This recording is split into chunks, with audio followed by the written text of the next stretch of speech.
लेकिन आपके नेता ही बता रहे 15 कोटी का सौदा हाँ, तो ऐसी ऑफर दी जा रही होंगी ना, ऐसी ऑफर दी जा रही होंगी, क्योंकि इनके पास बाकी पैसे की जगह है क्या? जनता में नहीं जा सकते, फिर चुन के क्यों नहीं लाए उस टाइम उन्होंने ज्यादा एमपी? जो चुन के आए हमारे, उनके पीछे क्यों लगे हैं?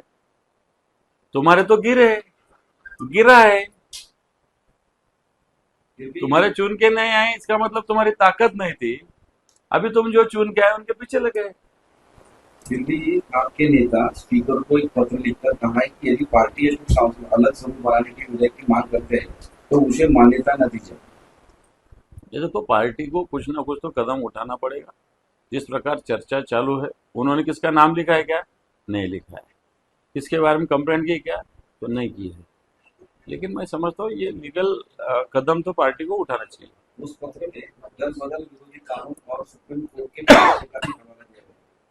बिल्कुल सही लेटर दिया है पार्टी ने। पार्टी को ऐसे तो कदम उठाना पड़ेगा। सर, शिंदे गढ़ की ओर से शाइना एनसी ने कहा है कि हम इस ऑपरेशन टाइगर में सक्सेसफुल हैं। तो शायना एनसी कौन सी पार्टी में हुई समझ में नहीं आता, क्योंकि बीजेपी की स्पोक्स पर्सन थी वो, कुछ तो भी भारती कौन था, ये जो मीडिया का उसका चेयरमैन थी। फिर इधर आके और ओरड़ी में किधर वो कैंडिडेट बनी, और बीजेपी का स्पोक्स कुछ तो भी बने। अभी अभी कहाँ से उसको ये शिंदे सेना का बात करके समझ में नहीं आ रहा। शायना एनसी क्या इतनी बड़ी कद्दावर नेता शिंदे गुट की नहीं है? विद्या जलील ने कहा है कि 2029 में ये लोकसभा 2029 का जो चुनाव है लोकसभा का, वो उसके बाद चुनाव नहीं होगा, वो अंतिम चुनाव है। मतलब अभी ही ये स्थिति निर्माण हुई है। अभी महाराष्ट्र में जो 17 विधान परिषद की जगह है, उसमें से 6 जगह इलेक्शन ही नहीं हो रहा है।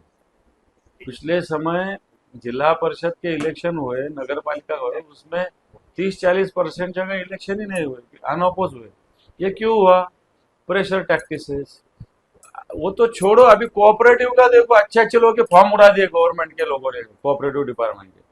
इसलिए इलेक्शन उनको होना ही नहीं, जो बीजेपी को बोला उसको चुन के आना है। इसी प्रकार सिलेक्शन ही होने वाला है। आगे उन्होंने ये भी कहा है कि अगर बीजेपी कंटिन्यू रहती है तो लोकतंत्र की तरफ खत्म करके वो हुकुमशाही की तरफ क्या भेजेंगे। हुकुमशाही तो अभी ही देश में है। जिस प्रकार ईडी, सीबीआई, इनकम टैक्स, इनके माध्यम से सामान्य लोगों को, जो पॉलिटिकल विरोध करते हो लोगों को तकलीफ दी जा रही है, ये सब हुकुमशाही में ही होती है। अभी हुकुमशाही तो हिंदुस्तान में शुरू ऐसे समझने कोई हरकत नहीं।